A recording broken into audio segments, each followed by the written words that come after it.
Söz улантар эле. Түшүндүм. Суроолорду улантар. Söz Шайлообек Карыбековичте.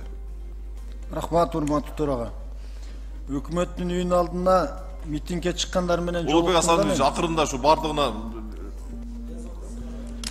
ошол митингге чыккандар айтып атат да, бул суу берүүдө коррупция болуп атат деп. Ошол жерде суу бөлүштүргөндө укук органдарын койгула, алар 1000 сомдон алып атат, бергенге берип калган токтотуп атат деп. Бул канчалык чындык? Айыл чарба министри. Жооп берелиш. Кыска жооп бериң. Чындыкпы ушул? Коррупция болуп атат дейт суу бөлүштүргөндө. Эми такыр андай фактылар жок деп айткандан алысмын. Албетте андан фактылар болушу мүмкүн. Бирок баары эле туруп алып акча алып аткан деген сөз туура эмес. Балким ошол жанагы кассага төлөнүп аткан акча квитанция кесилип. Бул митингге чыгып келген элдердин айтканы да. Эми ал боюнча иштеп атабыз. Кадрлардагы маселеси бар да.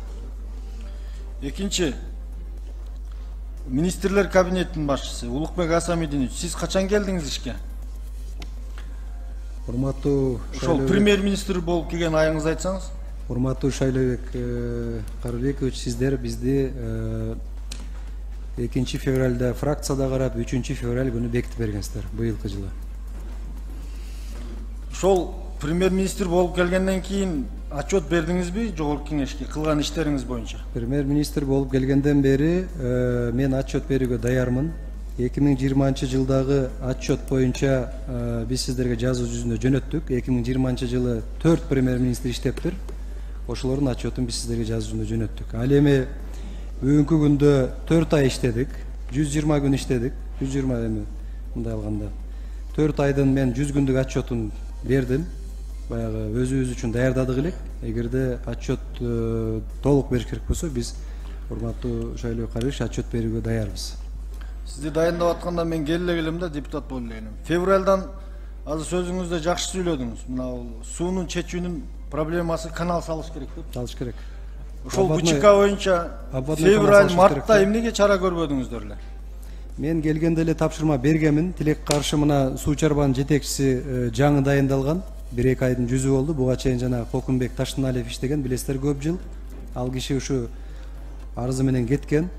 Азыр мына урматтуу Тариел Улукбекович дагы чара көргүлө деп атат. Эгерде ушул азыр суу чарбанын жетекчисин иштен алуу менен маселе чечилсе, мен ага азыр даярмын. Сөгүш да бердим. Бирок биздин максат бир эмоцияга берилип, же бир сизди мен жетекчини алың деп едим. Ошол февраль, мартта эмнеге чара көрбөдүңүздөр? Ушул канал боюнча иш чара алып кетпедиңер деп атам. Чара көрүлгөн. Ага чейинки жетекчисине да берилген. Көрүлсө азыр суу болот эле да. Эми урматтуу Шайлообек Карыбекович, баягы табияттын мындай болушун эч ким алдын ала албайт экен. Биз колдон келген жасап атабыз. Бирок бул проблеманы Кудай буйруса колдон келишинче чечебиз. Ошо обводной каналды жана техника алып ичинде камыштарды тазалоо боюнча, бул көп жыл тазаланбаптыр, буларды чечебиз Кудай буйруса. Айыл чарба министри, сиз суу чечүү боюнча кандай пландарыңыз бар? Проблеманы чечүү боюнча. Шайлообек Карыбекович, биринчиден тез арада чечиле турган маселелер чүйдүккө боюнча болсо, бүгүн эртең бул жасалып атат. Жанакы насосторду коюп, ошол скважиналарды иштеткенге аракет болуп атат. 2 райондуку. Андан кийинки экинчи этап бул жалпы 7 миллиард сом акча керек болот. 100 миллион сомго проектилер, жумуштар башталыш керек. Бул Шамшыдан баштап Аспарага чейинки декадалык регулирование. Рахмат, түшүндүм. Башка депутаттарга да берели. Сиз акча болсо проблеманы чечебиз деп атпайсызбы? Сиз баягы коррупционерлердин колуна чабың биринчи барыпчы. Эми ал жасала турган жумуш, аны жасап атат. Азыр дагы жасап атат. Улукбек Асамидинович, биз сизди баягы жумушуңузга нараазычылык максатта эмес, биз маалымат угуу иретинде эртең менен чакырганбыз да. Бул жерде маселе суу деле эмес, жалпы Кыргызстанда кымбатчылык, башка маселелер да бар. Сизде министрлер кабинетинде кадр маселеси кандай болуп атат? Кадрлар баарын чечет дейт да, туурабы?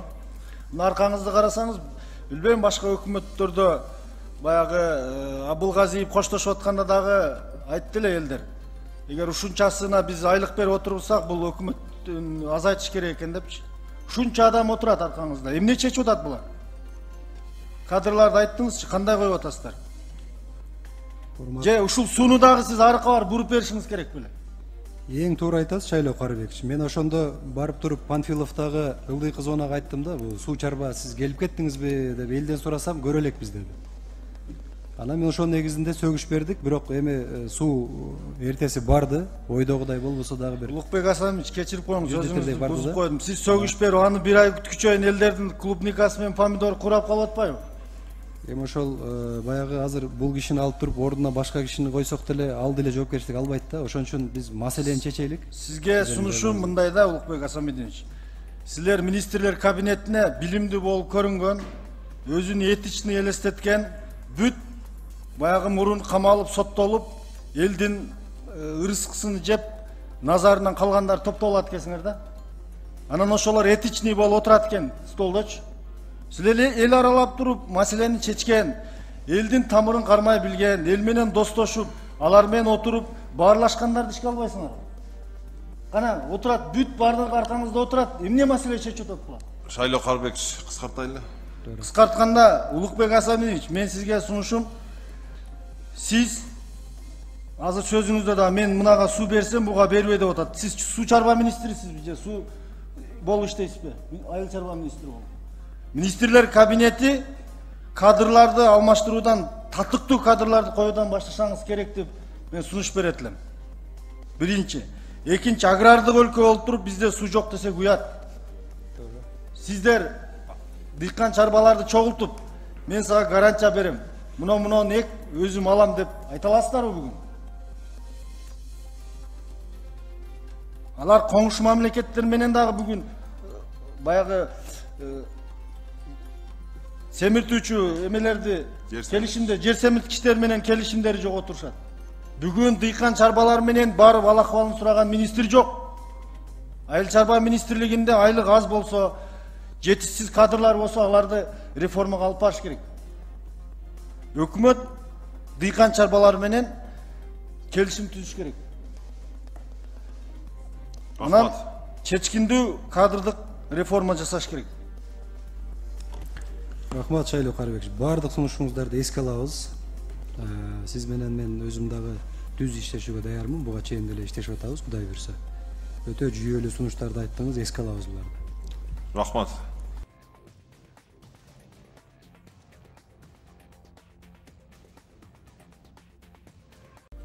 Бактыкмынович, азыр мына регламентти карап дагылайлы. Бая сүйлөшүп алдык эле башындачы. Мен аяктайм анда. Акыркы сурооңуз бериңиз. Анда Улукбек Асамедович, мына бүгүнкү күндө Бакыт Кемелбекович. мен акыркы суроомду айтып берип коеюн, мен палатадан да берем. Бүгүнкү күндө мына барды кымбаттап атат. Чөптүн баасы мынакей 250 сомго чыкты, ордунан 200 сом калып атат. Кыш азыр экинчи абыкта көрөсүздөр 300 сомго чыгат. Кышында чөп 600 сомдон ашат. Бул учурда кандай кыласыздар? Казакстанга кетип аткан чөптүн баарын токтотуш керек. Азыр Союздун мисалы буга чейин сиздер айттыңыздар эле, Союз банан менен Союз чегире деп. А Союздун баасы бүгүнкү күндө 100 сомго чыкты мына. Аны мисалы дуңгандар болгону баягы аз калган эме искусственно көтөрүп атышат. А бүгүнкү күндө суунун баарын тең ошо дуңгандарга берип атасыңар, Союздерге. Московский район менен Сокулук районунда мисалы ошо дуңгандардыкы эп алып атат. Мен ойлойм, буну сиз кабинет министринин төрагасысыз. Бүгүнкү сиз элдин көйгөйүн мисалы биз айтып атабыз. Ошону бүгүн эртең чечип сууну Панфиловка чейин сууну жеткирбесеңиз, анда акыбал оор болот, өзүңүз айткан, мындан да оор болот. Рахмат. Рахмат Бактыбек Кемелбекович. Ушул тоютту экспортко запрет боюнча мен тапшырма бергенмин. Бизге кирди чечим. Мен бүгүн эртең кол коем.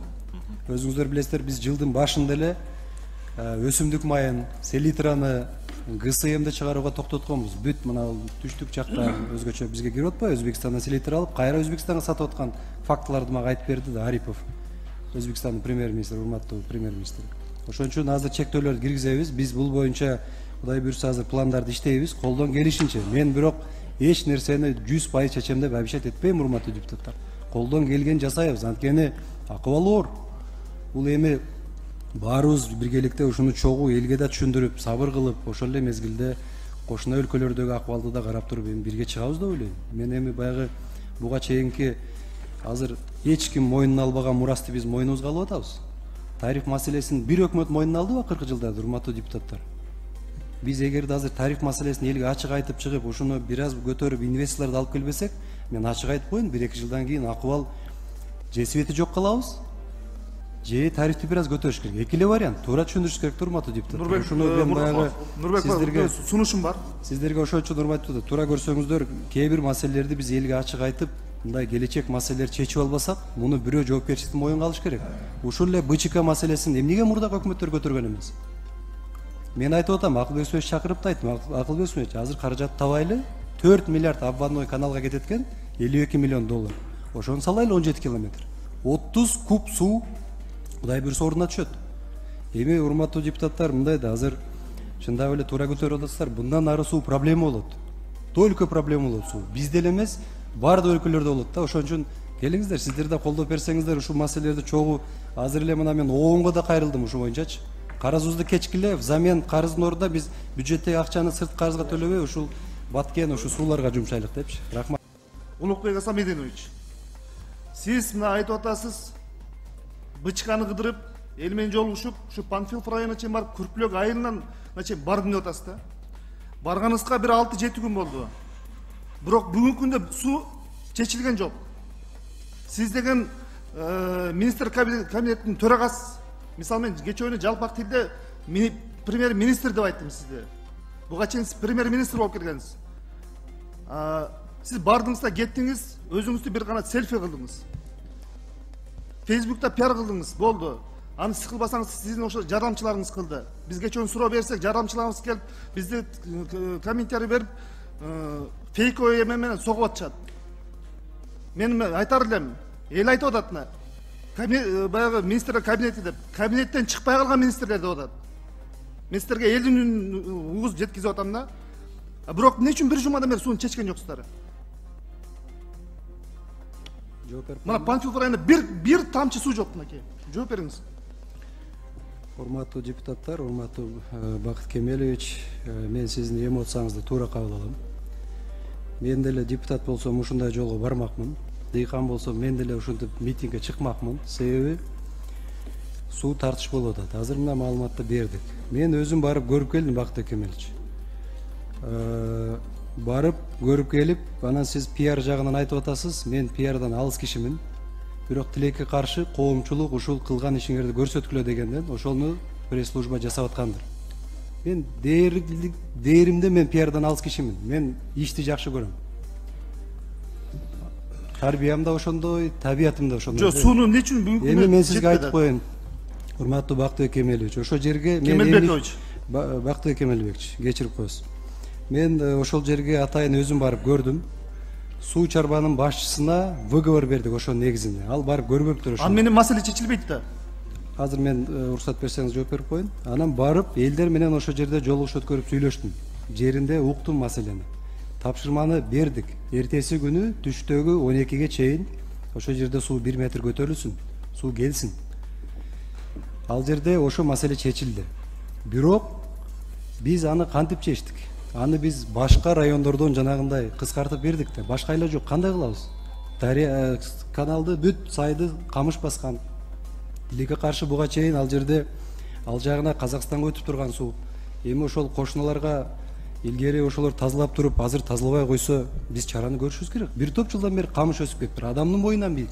Мен келип эле жыйын өткөрдүм. Ошол скважиналарды чыгарайлы. Жок дегенде бир 200 литр, 300 литр суу чыгарып берели убактылуу. Өздөрү да айтты, бир жумада чыкпаса анда суунун кереги жок деди. Ошол иштер жүрүп атат. Азыр скважинага насосторду алып атабыз. Скважинанда баары иштебейт экен. Ачыгын айтайын, мен күнү түн ошо видеосуна чейин контролдоп атам. Мына губернатор, министр баарын тепкилеп иштетип атабыз. Суу чарбанын башчысына айттым, ошол жерге жанагы жолдо кетип атканда башка улуттар боюнча да арызданышты. Өтүүңдү кийип ошол жерде турасың, камераңды коюп депчи.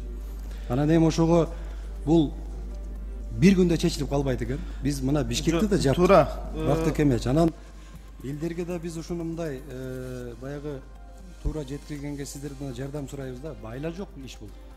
Биз Улукбек Асамедович, мындайдан Колдон келгенин жасап атабыз, Бакыт Кемелбек. Мен сизди түшүндүм.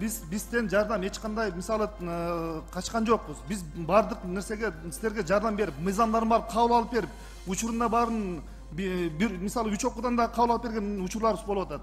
Бирок сиздердин палатага келип депутаттар токотпогонуңуздар болуп атат.